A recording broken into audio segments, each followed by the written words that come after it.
எல்லாருக்கும் வணக்கம். நம்ம யூடியூப் சேனல் இன்றைக்கி எறா பிரியாணி செய்ய போகிறோம். அது 3/4 கிலோ தான் செய்யணும். இப்போ நம்ம அதுக்காக முதல்ல ஒரு பாத்திரத்தை வச்சுருக்கிறோம்பா. சூடாகிடுச்சு. இப்போ நம்ம ஒரு 200 எண்ணெய் சேர்க்குறோம். இப்போ பட்டை கிராம்பெல்லாம் போடுறோமா, தேவையான அளவு போடுறோம். இப்போ வெங்காயம் போடுறோம். 300 கிராம் வெங்காயம் போடுறோமா.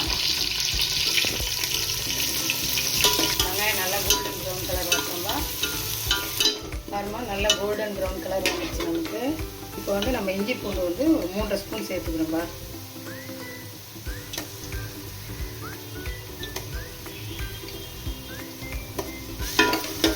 நல்லா வதங்கிடுச்சுன்னா இப்போ ஒரு 1.5 ஸ்பூன் அளவுக்கு தனி மிளகாய் தூள் போட்டுக்கலாம். இப்போ 300 கிராம் தக்காளி சேர்த்துக்கலாம். இப்போ நல்லா வதங்கிடுச்சுப்பா. கூட நம்ம தயிர் ஊற்றுறோம். தேவையான அளவுக்கு தயிர் ஊற்றுறோம். இப்போ கொத்தமல்லி புதினா நம்ம ஒரு கைப்பிடி செய்யணும். இப்போ அடுத்து நம்ம எறா போடுறோம்.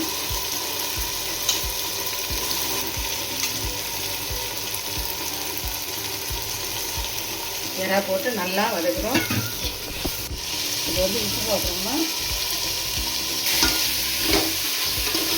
இந்த டம்ளரில் 3 டம்ளர் போட்டுக்கிறோம்பா. ஒரு டம்ளருக்கு 1.5 கிளாஸ் தண்ணி ஊற்றணும். இப்போ நல்லா கலரியாச்சு. கொதிச்ச உடனே நம்ம அரிசி போட்டுடலாம். இப்போ நல்லா ஒரு கலரிட்டு மூடி வச்சிடலாம்பா. கருப்பா நெய் தேவையான அளவு ஊற்றிடலாம். இப்போ நம்ம சிம்மில் வச்சிடலாம். இதை டம் போடலாம்பா.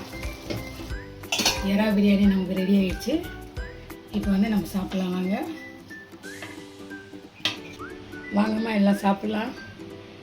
சப்ஸ்கிரைப் பண்ணுங்கள், கமெண்ட் பண்ணுங்கள், ஷேர் பண்ணுங்கள். Okay, thank you.